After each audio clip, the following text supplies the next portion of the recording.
প্রতি মুহূর্তে মৃত্যু আপনাকে হাতছানি দিচ্ছে, প্রতি মুহূর্তে আপনি মৃত্যুর সম্মুখীন হচ্ছেন এবং প্রকৃতির সঙ্গে লড়াই। এই হাতছানিটা পান কোথা থেকে বা পেলেন কি করে?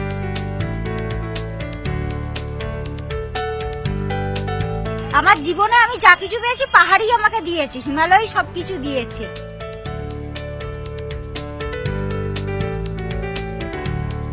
ওখানে ডেড বডির পাশ দিয়ে আমরা আরোহণ করি, ডেড বডি পচে না, মনে হয় যেন জ্যান্ত মানুষ বসে আছে, শুয়ে আছে। হ্যাঁ, তা সেরকম আমারও সাথে কখনো ঘটতে পারে, সেইখান দিয়ে আমরা আরোহণ করি। অন্নপূর্ণা মাকালু তো সেইভাবে কোনো পর্বতারোহী যায় না, খুব অভিজ্ঞ, খুব টেকনিক্যাল না হলে ওই পর্বতারোহণে কেউ যায় না। সেখানেও আমি মাকালু অন্নপূর্ণাও করে এসেছি, অক্সিজেন ছাড়াও করে এসেছি।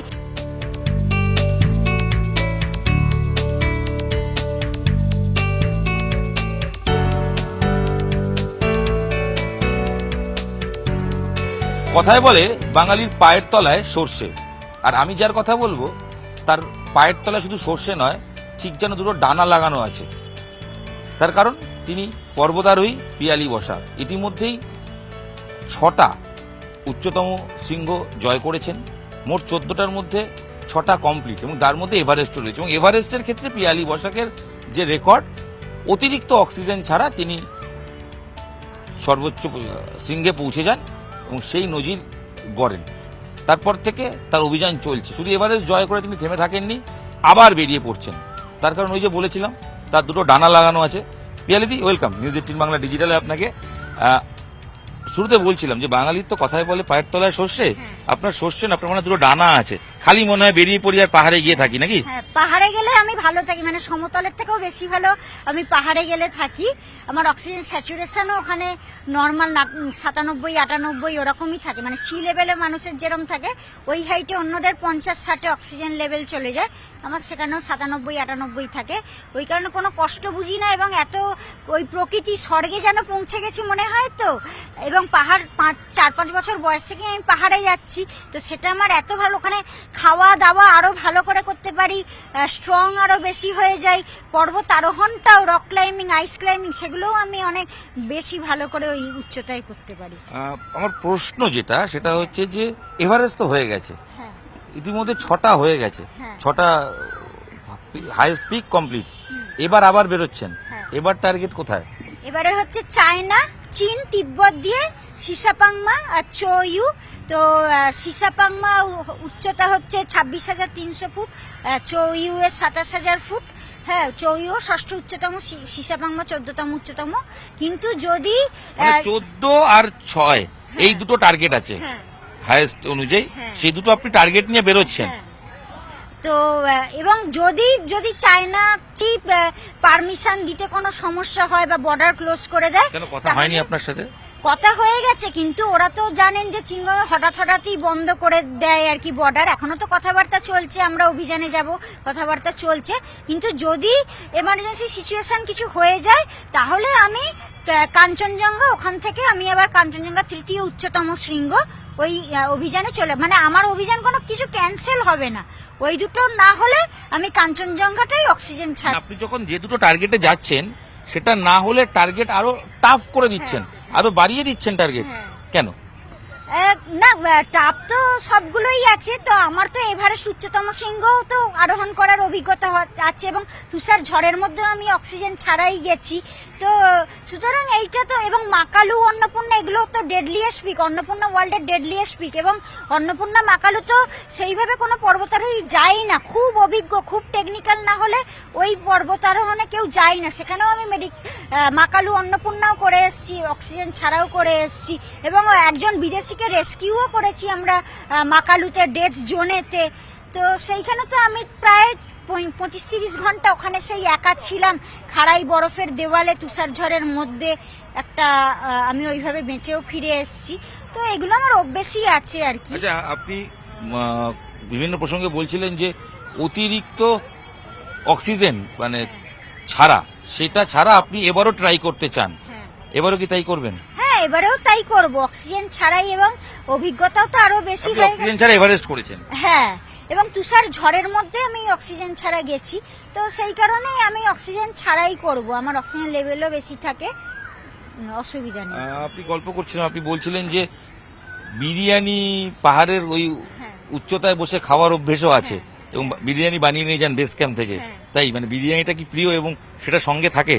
হ্যাঁ, বিরিয়ানি তো এমনিও প্রিয়, আবার ইয়াক মিট আমরা ওখানে শেরপাড়া খাই ইয়াক মিট।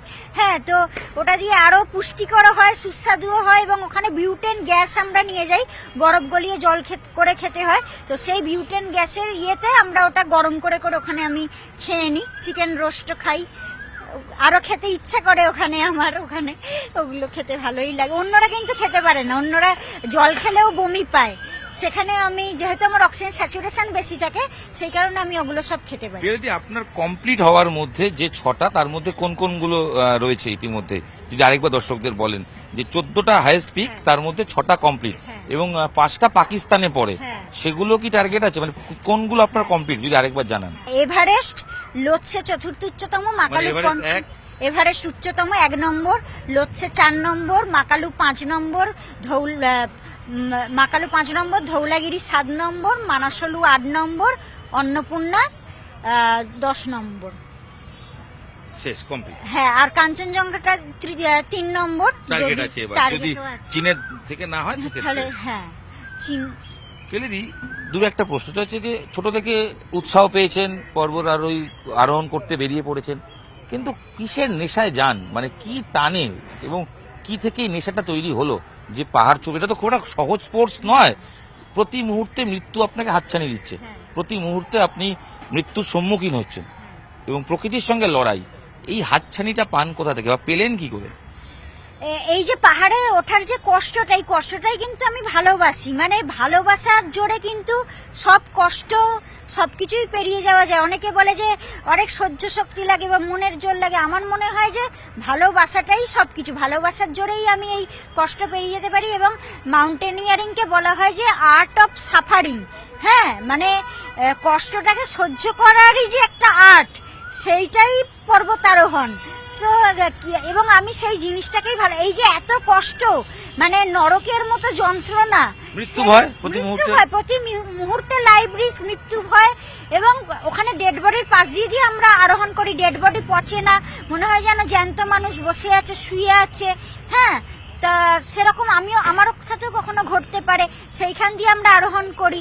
কিন্তু সেইটাকে যে পেরিয়ে যখন আমরা ওই স্বর্গের মতো জায়গাটায় পৌঁছচ্ছি, সামিটে আরোহণ করছি, তো এবং পাহাড়ে গেলে যে আমার একটা ওই যে গন্ধটা, পাহাড়ের গন্ধটাতেই তো আমি একটা ফিলিংস এমন হয়, আমি অনেক বেশি স্ট্রং হয়ে যাই, সুস্থ হয়ে যাই।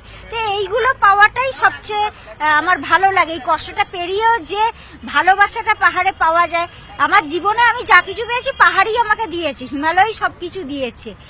প্রথম যখন বেরিয়েছিলেন ছোটবেলায়, তখন এক্সপেক্ট করেছিলেন যে এই অবধি যেতে পারেন বা যাবেন বা এই অবধি আসবেন? এবং প্রথম পাহাড়ের এক্সপিরিয়েন্স যখন ব্যাক ফিরে তাকান, দেখেন সেই দিনগুলো?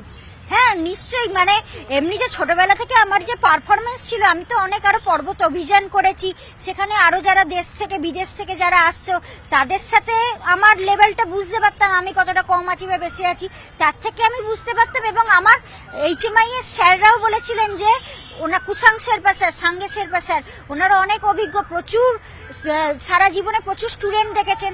ওনারা আমাকে বলেছিলেন যে তোমার বডি স্ট্রাকচারই পর্বতারোহণের জন্যই তৈরি, সুতরাং পর্বতারোহণ কখনো ছেড়ো না। এবং ওনাকে বলেছিলেন যে তুমি অনেক উঁচুতে পৌঁছতে পারবে, এবং বলেছিলেন যে তুমি চেষ্টা করো যে তোমার সই যেন একদিন অটোগ্রাফে পরিণত হয়। স্যাররাই সেই উৎসাহ দিয়েছিলেন। তো এবং সেইটা থেকে আমি বুঝতে পারতাম যে আমি পারবো অনেক দূর। পাহাড়ের জন্যই পাহাড় কন্যা, নিজের গল্প বলার, এটা তো বই লেখা, অটোবায়োগ্রাফি লিখছেন? হ্যাঁ, সেইটা আমি লিখছি, সবাই বলছেন যে লেখার জন্য, তো সেটাও আশা করি তাড়াতাড়ি সেরকম কিছু বই বেরোবে। পিয়ালি বসাকের কি কোনো স্বপ্ন আছে যে পিয়ালি বসাককে নিয়ে একটা বায়োপিক হোক, মানে সিনেমা হোক, কারণ মানুষ আরো জানুক? কেউ যোগাযোগ করেছে? সেটাও বড় বাজেটেরই হচ্ছে, চেষ্টা চলছে, এবং সেটা মানে ইন্টারন্যাশনাল ভাবে বিদেশ থেকেও সেই সাপোর্টের জন্য বিদেশ এবং আমাদের দেশ সবাই মিলে সেটা তৈরির জন্য। একটু হিংস আমরা পেতে পারি, মানে কারা করছে বা কে করছে একটু? এখন তো মানে আলোচনা চলছে, আলোচনা মানে হয়ে গেছে, প্রাথমিক কাজ শুরুও হয়ে গেছে। আমাদের বলিউড এবং হলিউডেরও কিছুজন এগিয়ে এসছেন। আচ্ছা, পিয়ালি বসাক হিসেবে নিজেকে পর্দায় কাকে দেখতে চান আপনি? না, আমি আমার জায়গায় আমি আপনি অভিনয়টা করবেন। করি। মানে এটা আমি- ডকুমেন্টারি টাইপ অফ হবে। হ্যাঁ, ডকুমেন্টারি, কিন্তু বড় বিগ বাজেটেরই হচ্ছে, কারণ সমস্ত কিছু আমার লাইফ এবং ওই পাহাড়ে যে লড়াই, তুষার ঝড়ের মধ্যে লড়াই, ছোটবেলা থেকে আমার সমস্ত কিছুই দেখানো হবে। মানে আপনি অভিনয় করছেন, আমি করবেন। করছি, আমি করব। নামটাম ঠিক হয়েছে নাকি? না, নামটা এখনো ঠিক হয়নি, বা তারা হয়তো ঠিক করে রাখতে পারে, এখনো তাহলে আমাদের কি সেইটা। এই অভিযান যে আগামী নেক্সট অভিযানের পর ফিরে এসেই লাইট ক্যামেরা অ্যাকশন? হ্যাঁ, এবং তার আগেই শুরু হয়ে যাচ্ছে, কিছু কিছু ওখানেও শুট হবে, এবং তার আগে কিছুটা বাড়িতেও হয়ে গেছে। প্রযোজক? সেই নামটাও বলতে পারছি না, কারণ হলিউডের যিনি আছেন উনি যদি বেশি সব, উনি তো যে বেশি ওতে কন্ট্রিবিউট করবে তিনিই তো হবেন। তো হলিউড থেকেও ইন্টারেস্ট দেখিয়েওছে অলরেডি। থ্যাংক ইউ পিয়ালিদি। আমার শেষ প্রশ্ন সেটা হচ্ছে যে এবারও একটা বার্তা নিয়ে যাচ্ছেন, প্রথমে একটা বার্তা দেন। হ্যাঁ। এবারের বার্তা কি? এবারের বার্তা আমি বিশ্ব শান্তি এবং পরিবেশ সংরক্ষণ বিষয়ে ইয়েটা করছি, অভিযানটা, এবং পরিবেশ একাডেমি থেকে আমাকে ব্র্যান্ড অ্যাম্বাসাডার করা হয়েছে পরিবেশ রক্ষার বিষয়ে। তো চন্দননগরের বিশ্বজিৎ চক্রবর্তী স্যার, উনি পরিবেশ একাডেমি, এবং উনি আইএএস অফিসারও ছিলেন, 7 রিটায়ার্ড। তারিখ যাচ্ছেন না? আমি 7 তারিখ 7ই যাচ্ছি, হ্যাঁ 7ই এপ্রিল যাচ্ছি। এবং পলিউশন কন্ট্রোল বোর্ড ওনারাও বলেছেন যে আমাকে ব্র্যান্ড অ্যাম্বাসাডার করবেন, হ্যাঁ, পুরো দেশের যে পলিউশন কন্ট্রোল বোর্ড। তো কল্যাণ রুদ্র স্যার যোগাযোগ করেছিলেন, তো আপাতত সেটা নিয়ে কাজ চলছে। যেটা জিজ্ঞেস করতাম, খেয়াল পড়লো একবার, যারা পর্বতারোহী আরোহণ করতে চায় তাদের জন্য কোনো বার্তা? মানে যারা- এই নেশাটা, এটা তো নেশা, হ্যাঁ। এর মধ্যে খুব একটা করে সাকসেস, ইকোনমিক্যালি সাকসেস হয়তো নেই, কিন্তু এর অদ্ভুত নেশা। বলছিলেন যে পাহাড়ের গন্ধ পাওয়া যায়, পাহাড়কে চেনা যায়, স্বর্গের সুখ পাওয়া যায়, হ্যাঁ। তাদের জন্য? তাদের জন্য বলবো যে সবচেয়ে আগে হচ্ছে ভালো মানুষ হতে হবে, হৃদয়ের ভেতর থেকে ভালো মানুষ না হলে ওখানে তো প্রতি মুহূর্তে মৃত্যুর মুখোমুখি হতে হয়। তো মাথা ঠান্ডা রাখতে না পারলে সঠিক ডিসিশনটা নেওয়া যাবে না। তো আগে ভালো মানুষ হলে সবকিছুতেই ভালো পাহাড় করা প্রেমী যাবে। হতে হবে। পাহাড় প্রেমী তো হতেই। Thank you.